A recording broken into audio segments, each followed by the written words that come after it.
The genuine epistles of the Apostolical Fathers, Saint Clement, Saint Polycarp, Saint Ignatius, Saint Barnabas, the pastor of Hermas. The Archbishop's Preface. Having, in the second edition of the Apostolical Fathers, so far improved the translation I before published of them, as to render it almost a new work, it will be necessary for me to give some account of the changes that have been made in it, and what advantages I have had for the making of them. The Epistles of Saint Clement had been so correctly set forth from the Alexandrian manuscript by the learned Mr. Patrick Young, that having no other copy to recur to, there are no considerable alterations to be expected in the present edition of them. And yet, even in these, I have not only carefully reviewed my translation and compared it with the original Greek, and corrected whatsoever I thought to be less exact in it, but by the help of a new and more accurate collation of Mr. Young's copy, with that venerable manuscript from which it was taken, I have amended some places in the text itself, which had hitherto escaped all the editors of these epistles. For this I was beholden to the friendly assistance of the very learned and pious Dr. Grabe, to whose ready help these Apostolical Fathers owe a great part of that exactness with which, I presume, they will appear in this edition of them. The Epistles of Saint Ignatius having been lately published at Oxford by our Reverend Dr. Smith, not only with a much greater correctness in the text than ever they were before, but with the advantage of his own and Bishop Pearson's observations upon the difficult places of them, it cannot be thought but that I must have very much improved my translation of those epistles, from the learned labors of two such eminent masters of antiquity, and who had taken such great care, not only to restore those venerable pieces to their primitive purity, but to render them clear and intelligible to the meanest capacities. One of those epistles had never been set forth from any good manuscript in its original Greek, when I published my first edition of them. This, together with the martyrdom of that blessed saint, has since been printed by Monsieur Runard at Paris, and from thence by Dr. Grabe at Oxford. I have compared my translation of both with their copy, and not only corrected it where it disagreed with that, but have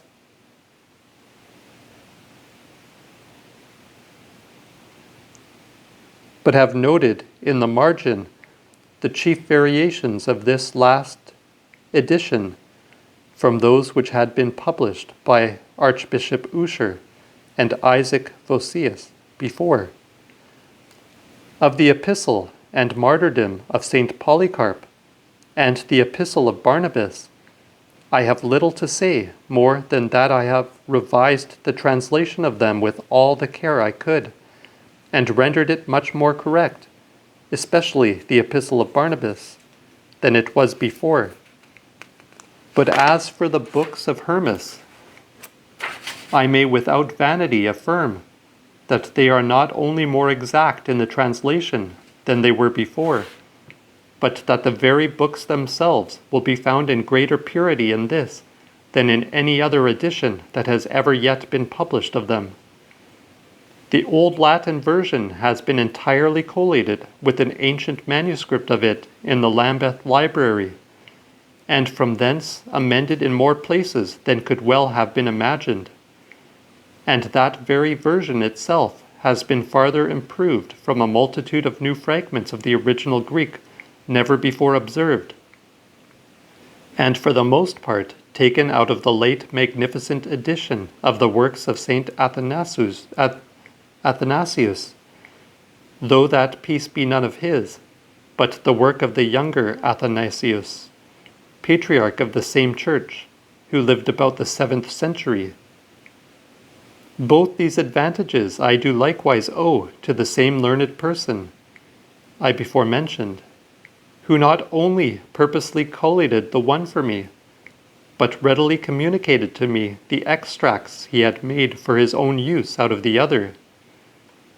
Having said thus much concerning the several pieces themselves here set forth, and the translation of them, I shall not trouble the reader with any long account of my own introductory discourse, in which I have added some things and corrected others.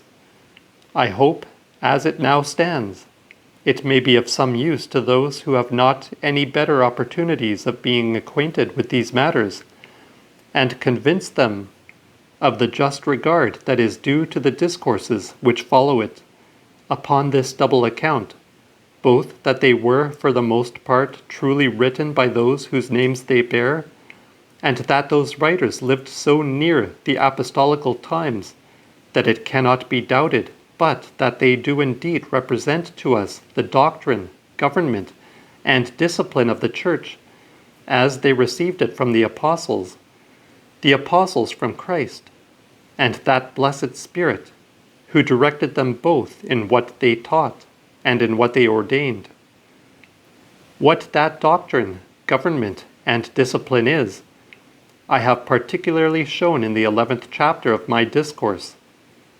I shall only observe here that it is so exactly agreeable to the present doctrine, government, and discipline of the Church of England by law established, that no one who allows of the one can reasonably make any exceptions against the other, so that we must either say that the immediate successors of the apostles had departed from the institutions of those holy men from whom they received their instruction in the gospel of Christ, and by whom they were converted to the faith of it, or, if that be too unreasonable to be supposed of such excellent persons, who not only lived in some of the highest stations of the Christian Church, but the most of them suffered martyrdom for the sake of it, we must then conclude, what is indeed the truth, that the Church of England, whereof we are members, is, both in its doctrine, government, discipline, and worship, truly apostolical, and in all respects comes the nearest up to the primitive pattern of any Christian church at this day in the world.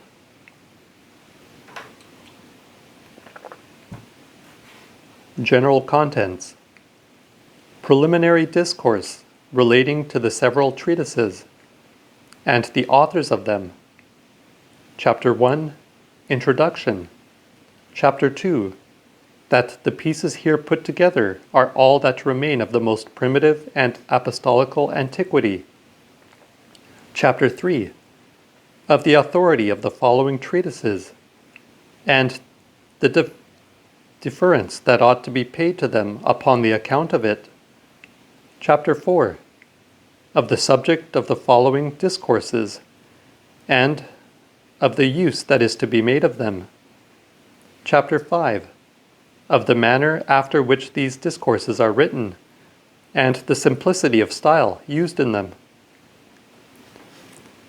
The first part, preliminary discourse on the first epistle of St. Clement to the Corinthians. The first epistle of St. Clement to the Corinthians. Preliminary discourse on the epistle of St. Polycarp to the Philippians. The epistle of St. Polycarp to the Philippians. Preliminary discourse on the epistles of St. Ignatius. The epistle of St. Ignatius to the Ephesians. The epistle of St. Ignatius to the Magnesians. The epistle of St. Ignatius to the Trallians. The epistle of St. Ignatius to the Romans. The epistle of St. Ignatius to the Philadelphians. The epistle of St. Ignatius to the Smyrnians. The epistle of St. Ignatius to St. Polycarp. Preliminary discourse on the martyrdom of St. Ignatius, written by those who were present at his sufferings. A relation of the martyrdom of St. Ignatius. Preliminary discourse of the martyrdom of St. Polycarp, and of the epistle written by the Church of Smyrna concerning it. Circular epistle of the Church of Smyrna concerning the martyrdom of Saint Polycarp. The second part, Preliminary Discourse of the Catholic Epistle of Saint Barnabas. The Catholic Epistle of Saint Barnabas. Preliminary Discourse on the Shepherd of Saint Hermas, and on the second Epistle of Saint Clement to the Corinthians. The first book of Saint Hermas, which is called his Visions. The second book of Saint Hermas, which is called his Commands. The third book of Saint Hermas, which is called his Similitudes. The second Epistle of Saint Clement to the Corinthians.